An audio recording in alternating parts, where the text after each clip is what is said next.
বিসমিল্লাহির রহমানির রহিম। আবার হাজির হলাম লক্ষ্মীপুর সাত কৃষি চ্যানেলের পক্ষ থেকে। তো আজকের যে বিষয়টা নিয়ে আলোচনা করব, অবশ্যই বিষয়টা নিয়ে আপনারা ভিডিও দেখে অবগত হয়েছেন। আজকের বিষয়টা নিয়ে বিস্তারিত আলোচনা করব। তবে আলোচনা করার আগে অবশ্যই আমার চ্যানেলটি যদি নতুন হয়ে থাকে একটু অনুরোধ করব, অবশ্যই আমার চ্যানেলটিকে সাবস্ক্রাইব করে দিবেন এবং অল নোটিফিকেশনে ক্লিক করে দিবেন। এতে নতুন নতুন ভিডিও আপলোড করলে আপনি পেয়ে যাবেন। তো শুরু করা যাক। আজকে আমি যেটাই করে আপনার পটাশ, কীটনাশক, ছত্রাকনাশক এবং বোরন স্প্রে করি। তো আমার যখন চারা গাছ ছোট ছিল, যখন চারাটা গাছ অল্প ছিল এবং চারার বয়সও কম ছিল, তখন আমি এটা হচ্ছে 2 লিটারের, দেখেন 2 লিটারের একটা জার, এটাই করে দিতাম। এখন আমার প্রচুর পরিমাণ গাছ হয়েছে। ছাদ বাগানে বর্তমানে 150টি প্রজাতি দেশি বিদেশি বিভিন্ন ফল গাছ আছে। এই বিধায় এখন আমার বড় ড্রামটা প্রয়োজন। আমি এরকম বড় একটা ড্রাম নিয়ে নিচ্ছি। আপনার যদি আপনার গাছ বেশি থাকে, এটা দিলে আপনার সময় স্বল্পতা হবে এবং গাছের দিতেও সহজ, সময় স্বল্পতা। গাছ যদি বেশি হয়ে থাকে অবশ্যই এটা দিবেন। আর যদি আপনার গাছ কম হয়ে থাকে 8-10টা 20টা, তাহলে আপনারা অবশ্যই এটা করে দিবেন। এটা 2 লিটারের জার, আর এটা হচ্ছে 16 লিটার। 16 লিটার এখানে আমার প্রায় 13 থেকে 14 লিটারের যে কোনো কীটনাশক, ছত্রাকনাশক লাগে। এই যে দেখেন, এটা হচ্ছে 16 লিটারের একটা জার। তো যার এখানে ml আছে, এই যে দেখেন 1 ml থেকে শুরু, দেখা যাচ্ছে না মনে হচ্ছে, ওই যে 1 ml, এটা হচ্ছে 4 ml, এটা হচ্ছে 8 ml, 12 ml, এখানে হচ্ছে 16 ml, এই পর্যন্ত 16 ml। তো আমার 14 ml এখানে হলে আমার হয়ে যায়। আপনাদের নিয়ম অনুযায়ী 10, 4 হলে 4, 2 হলে 2, 4 হলে 4, 8 হলে 8 লিটার গাছ বুঝি আপনারা দিতে পারেন, সমস্যা নেই। আর যদি আপনাদের গাছ কম হয়ে থাকে তাহলে এটা করে দিলে আপনার যথেষ্ট হয়ে যাবে। তো জারটা অবশ্যই নির্ণয় করতে হবে। তো সেটা হচ্ছে আমার গাছের আমি 1 মাস পর পরে বোরন দিয়ে থাকি। গাছের গোড়ায়ও দেওয়া যায়, পানির সাথে মিক্স করে আবার স্প্রে করে দেওয়া যায়। তো আমি গোড়ায়ও দিয়ে থাকি, আবার মাঝে মাঝে গাছে স্প্রে করে থাকি। তো এটা হচ্ছে সোলুবরন 20%, 100 গ্রামের ভালো মানের একটা পটাশ। আপনারাও এরকম একটা সোলুবরন নিয়ে নেবেন। এটা হচ্ছে ছত্রাকনাশক। আমার প্যাকেটটা ফেলে দিয়েছি নেওয়ার সুবিধার্থে। এখানে প্রায় 10 ml আছে। তো আজকে আমি এটা দিয়ে দিব পুরোটাই। এটার প্যাকেটটা এখন নাই, এই প্যাকেটটা খুলে নিয়েছি। তবে এটা হচ্ছে কার্বনডাজিম 63% এবং ম্যানকোজিব 12%-এর ছত্রাকনাশক। আপনারা এই গ্রুপের নিয়ে নেবেন, এটা ভালো কাজ করে। আর দিয়ে দিব ইমিডাক্লোরোফিট।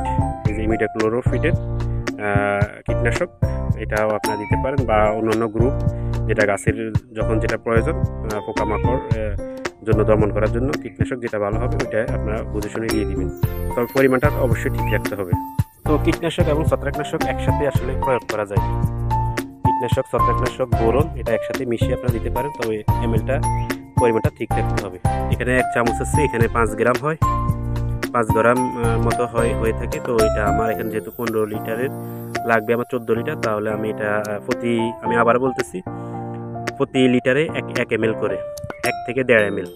গাছের বয়স যদি বেশি হয়ে থাকে তাহলে একটু 1.5 ml করে দিবেন, আর যদি মাঝারি বয়স হয়ে থাকে তাহলে 1 ml করে দিলে চলবে, আর ছোট হলে আর একটু কম দিলেও চলবে, বা 1 ml হলেও চলবে, এটা মাথায় রাখবেন। এখানে আমার 15 লিটারের, তো আমার এই জন্য 15 ml লাগবে, মানে 3 চামচ লাগবে। 3 চামচ দিয়ে দিলাম। এটা হচ্ছে বোরন, এটাও 3 চামচ দিয়ে দিলাম। এটা হচ্ছে কীটনাশক। এটা এখানে প্রায় 5 ml আছে, এটাও 3 চামচ দিয়ে দিলাম 1 লিটারের। তবে আপনার পরিমাণটা অবশ্যই ঠিক রাখতে হবে। আবার বলে দিচ্ছি, প্রতি লিটারের জন্য 1 ml করে। এবার আপনার যত লিটার পানি হবে তত ml পরিমাণ আপনাকে দিতে হবে। তবে পরিমাণটা অবশ্যই ঠিক রাখবেন, কারণ পরিমাণটা ঠিক রাখার কারণ হচ্ছে আপনি যদি মনে করেন বেশি দিলে গাছ পোকামাকড় বেশি মারা যাবে বা বেশি হবে, তো এটা হবে না। যখন আপনার অসুস্থ হন, জ্বর হন, তখন ডাক্তার আপনাকে নিয়ম অনুযায়ী ডোজ দিয়ে থাকে। আপনি যদি সব ডোজ একসাথে খেয়ে ফেলেন তাহলে এটা আপনার রিয়াকশন করবে, উপকারের জায়গায় ক্ষতিটাই হবে। সেম গাছের বেলায় এটা, তো অবশ্যই এটা ঠিক রাখবেন। কারণ আমাদের যে কোনো অসুখ হলে আমাকে 3 বেলা ডাক্তার ওষুধ দিয়ে থাকে, কিন্তু আমরা যদি সব ওষুধ একসাথে খেয়ে ফেলি তাহলে অসুখ ভালো হবে দ্রুত, এটা আশা করি। যদি একসাথে খেয়ে ফেলি তাহলে এটা রিঅ্যাকশন করবে এবং আপনার ক্ষতি হতে পারে। সেম গাছের বেলায় আপনি যদি মনে করেন বেশি দিলে কীটনাশক কীটপতঙ্গ দ্রুত মারা যাবে, বেশি মারা যাবে, এটা আপনার ভুল ধারণা। এটা অবশ্যই মাত্রা ঠিক রাখতে হবে। তো এটার মধ্যে ভালো মানের পরিষ্কার পানি দিয়ে দিতে পারেন, পুকুরের, কলের, ডিপ কলের, যে কোনো পানি দিতে পারেন। এটার সৌন্দর্য হচ্ছে এটা এখানে চাকুনি দিয়ে চাকা যায়, যে কোনো ময়লা আটকা পড়ে। তো ভিউয়ার্স, অবশ্যই ভিডিওটা সম্পূর্ণ না টেনে পুরোটাই দেখবেন, এতে ভিডিওর যদি না টেনে দেখেন, স্কিপ করে যান, তাহলে ভিডিওর মূল বিষয়টা হারিয়ে যাবে। তো এইসব ময়লা এগুলো ফেলে দিতে হবে। এখন দেখেন ভিতরে সুন্দরভাবে এটা মিশছে কিনা, যে কোনো কাঠি বা যে কোনো কিছু দিয়ে আপনি এভাবে নেড়ে দিবেন যাতে ভালোভাবে মিশে যায়।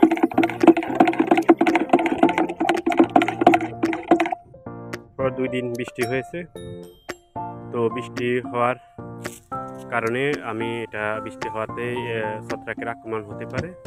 আবার কচি পাতাও আছে, দেখেন কচি পাতা, এই কচি পাতার কারণে আমার কীটনাশক ছত্রাকনাশক দিতে হয়, কারণ বৃষ্টি হলে গাছে প্রচুর পরিমাণ ছত্রাকের আক্রমণ হয়ে থাকে।